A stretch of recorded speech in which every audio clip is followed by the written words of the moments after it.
네, 오늘 삼성전자 주가가 장중에 8만 원 선으로 올라섰습니다. 지난 8월 이후 무려 136일 만이라고 하는데 겨울인 줄 알았던 반도체 업황에 봄이 찾아왔다 이런 평가들이 나오고 있습니다. 산업부 방서우 기자와 함께 알아보겠습니다. 방 기자, 한동안 시장을 좀 괴롭혔던 이 반도체 겨울론 이제 기후라고 볼 수 있는 겁니까? 일단 기후라기보다는 좀 암울한 전망이 먼저 나왔고 그렇기 때문에 이제 주가가 떨어진 그런 반도체 업체들이 앞으로의 대비를 잘 해놨다 이렇게 보시면 될 것 같습니다. 예. 그 증거로 이제 디램 현물 가격 추이를 볼 수 있습니다. 이 현물 가격이라는 건 주로 IT 업체나 또 이런 PC 부품 도소매 업체들이 수요 업체와 반도체를 거래할 때 책정하는 가격인데요. 기업 간 대량 거래 가격인 고정 거래 가격보다도 이제 실시간으로 시황을 먼저 반영하는 특성이 있어서 현물 가격이 하락하면 이 고정 거래 가격도 하락할 가능성이 높습니다. 예. 바로 이 디램 가격이 최근 반등하면서 바닥을 다지고 있다는 해석이 지배적인데요. 반도체 업체들이 민첩하게 디램 재고 관리에 나섰고 또 생산을 늘린 만큼 수요도 증가하면서 또 우려했던 공급 과잉 사태를 피할 수 있었던 것으로 보입니다. 실제로 내년 디램 수요는 북미 4대 데이터 센터 업체를 중심으로 올해보다 20% 이상 증가할 전망입니다. 전문가의 설명으로 들어보겠습니다. 비대면 수요라는 게 이제 어떻게 보면 우리 삶의 한 부분이 되었고 최근 들어서 특히 메타버스 같은 경우에도 시간이 갈수록 그 수요는 확대될 거고 새로운 기술들이 삶의 효율성을 높이는 방향으로 갈 거기 때문에 핵심이 되는 클라우드 컴퓨팅 관련된 플랫폼 기업들, 솔루션 기업들, 반도체 기업들의 실적의 방향성은 여전히 긍정적이다. 네, 이 클라우드 쪽에서 수요가 좀 많았던 걸로 보입니다. 아마존하고 이 마이크로소프트에서 데이터 센터를 크게 확장하면서 이 북미 지역 서버용 디램 수요가 예상보다 한 30% 정도나 많았다라는 건데 이 서버용 디램이 삼성전자의 디램 전체 매출에서 비중이 한 40% 정도 차지한다고 하니까 우리 업체들도 당연히 좀 수혜를 보겠죠. 일단 메모리 반도체 하면 당연히 삼성전자와 이제 SK 하이닉스니까 이제 당연히 수혜를 입을 수밖에 없겠죠. 예. 일단 그 문제의 모건 스탠리 이제 반도체 겨울론을 가져왔던 모건 스탠리가 4개월 만에 입장을 바꾸면서 내년 반도체 시장이 7.7% 성장할 것이라고 봤습니다. 삼성전자와 이제 하이닉스 두 회사가 장악한 메모리 반도체 시장 규모가 이제 올해보다 8% 늘어난 1,732억 달러로 예상이 되는데요. 따라서 이제 실적 전망 또한 긍정적입니다.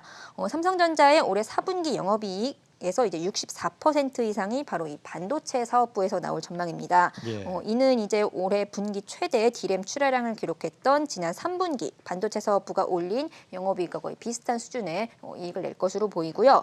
내년 연간 매출도 올해보다 18% 증가할 전망입니다.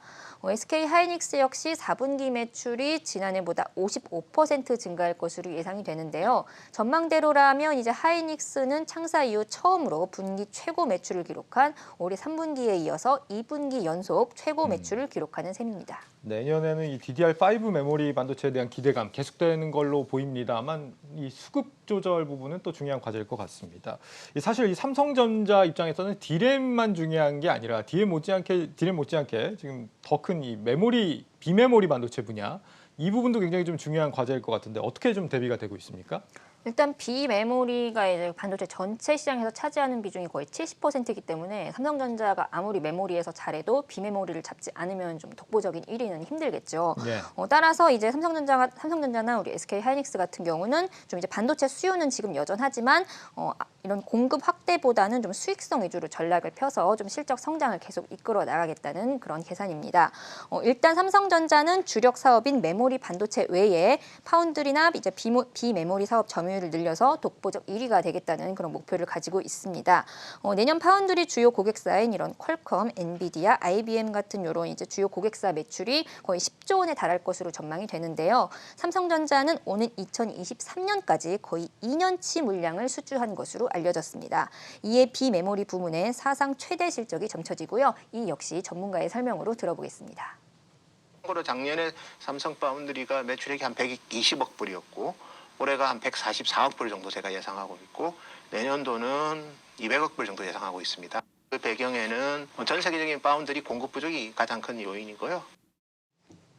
내년에 이제 3나노 경쟁이 본격화되기 때문에 TSMC와의 격차를 얼마나 좁히느냐 관건인 것 같습니다. 자, 이제 삼성전자는 그러하고 SK 하이닉스는 또 희소식이 하나 있었습니다. 중국 정부가 SK 하이닉스의 인텔 낸드 플래시 사업 인수를 최종 승인했다라는 건데 그러면 앞으로 이제 어떻게 되는 겁니까?